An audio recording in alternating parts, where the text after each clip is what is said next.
Selamat pagi Pak Salahuddin, saya Tani Crescentia dari SMA Immanuel Pontianak. Dan saya Kevin dari SMA Negeri 2 Jakarta.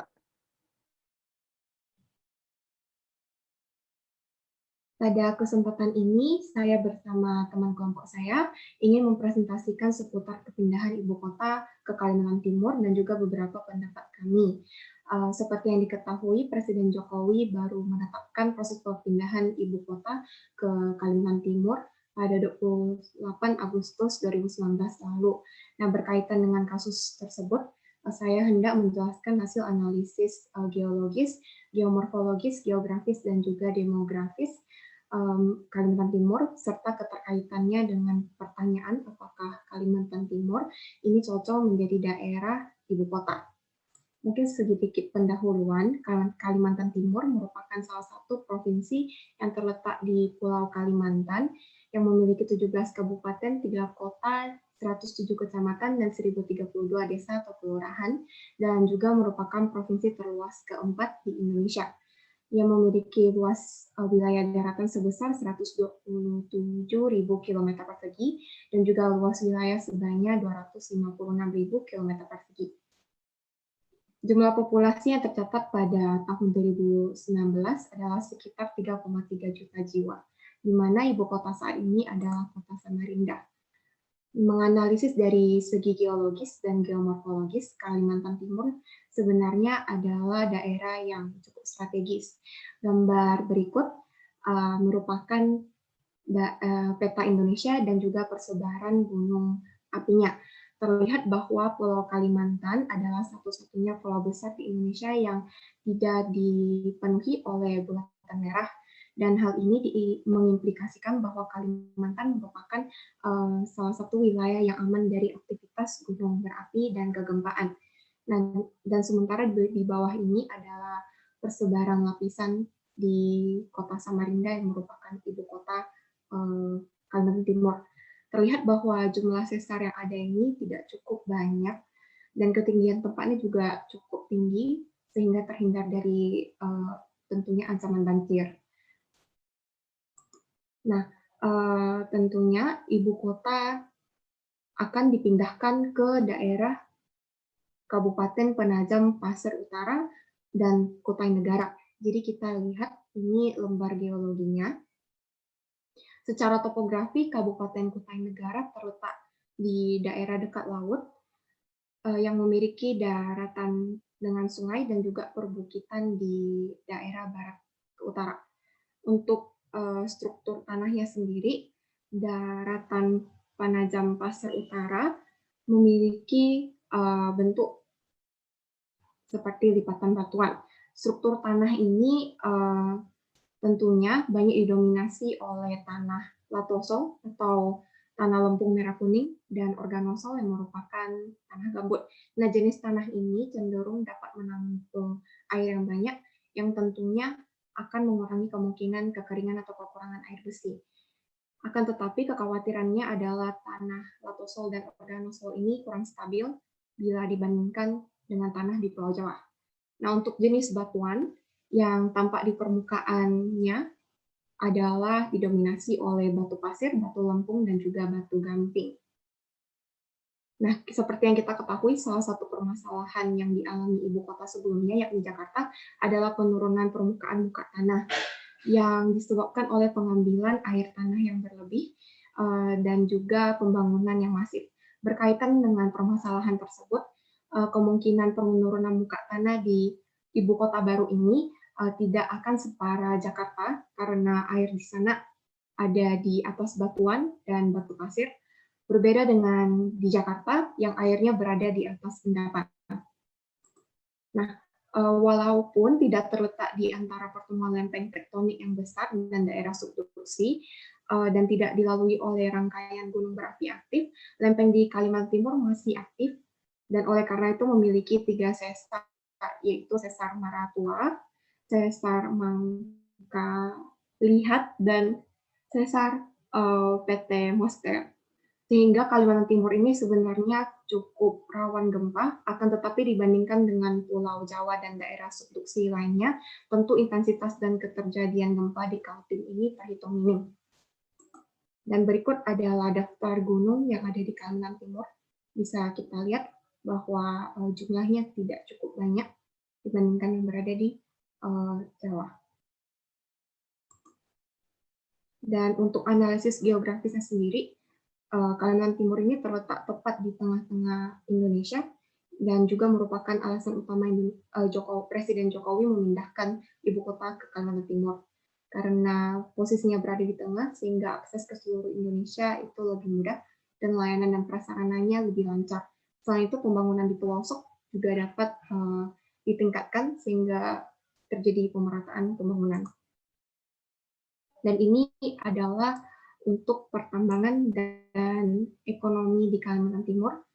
Mungkin sekilas saja saya bahas, Kalimantan Timur ini kaya akan tambang berupa batu bara, minyak bumi, emas, perak, gas alam, besi, intan, dan juga timah. Dan untuk kondisi sosial budaya dan ekonomi Kalimantan Timur, sebenarnya Kalimantan Timur ini merupakan daerah multikultural karena terdiri dari banyak suku adat, tidak hanya terdiri dari Dayak saja, sehingga tentunya mencerminkan nilai multikulturalisme di Indonesia. Di sini juga terdapat banyak museum, monumen, dan bangunan adat, sehingga dapat dijadikan sebagai daya tarik turis. Industri di Kaltim juga tidak cukup tertinggal, cukup maju dibandingkan daerah lain di Pulau Kalimantan. Dan ini adalah kondisi sosial budaya dan ekonomi Kalimantan Timur. Ini untuk sekilas persebarannya. Dan tentunya yang perlu ditekankan adalah kepadatan penduduk di Kalimantan Timur ini yang tergolong masih rendah.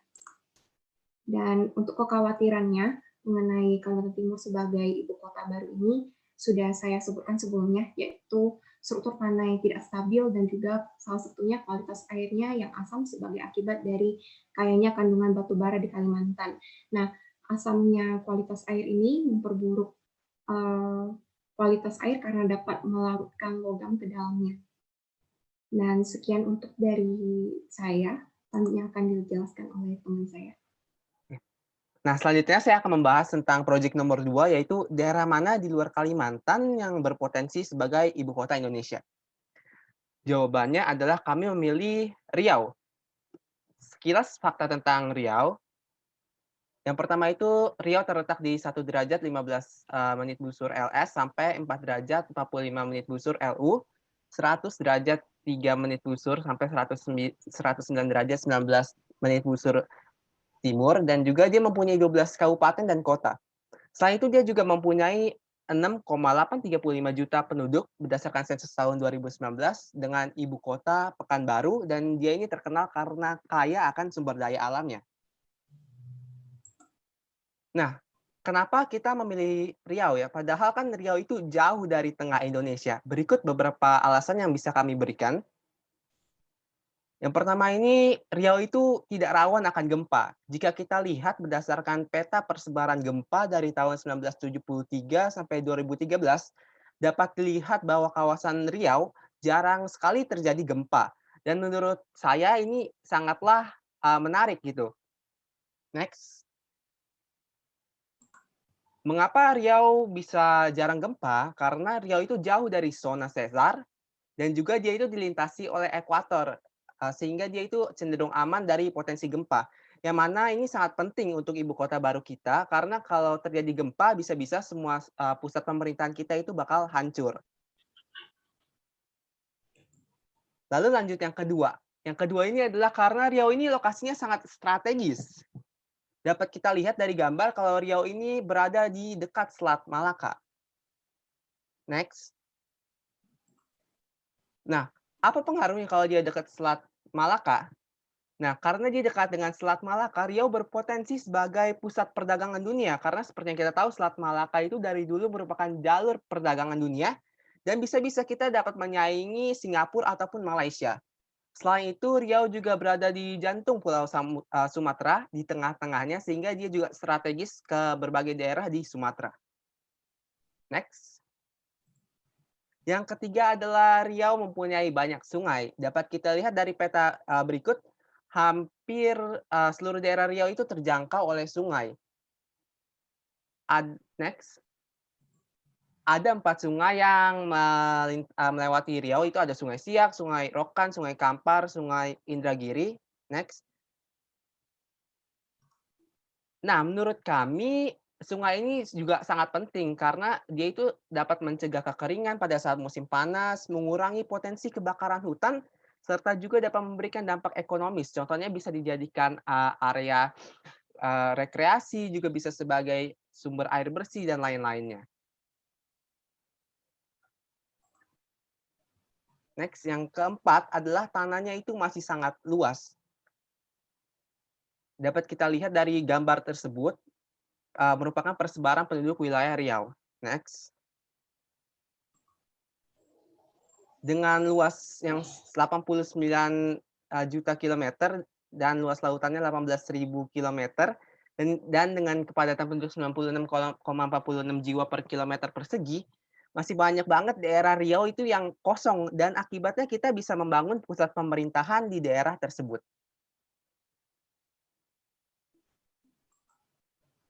Nah, yang kelima ini tidak terdapat gunung berapi yang aktif. Kalau kita lihat ini ada daftar nama dari, gunung-gunung di Riau dan, mereka semua ini sudah tidak lagi aktif dan hal ini membuat Riau itu cenderung aman dari vulkanisme.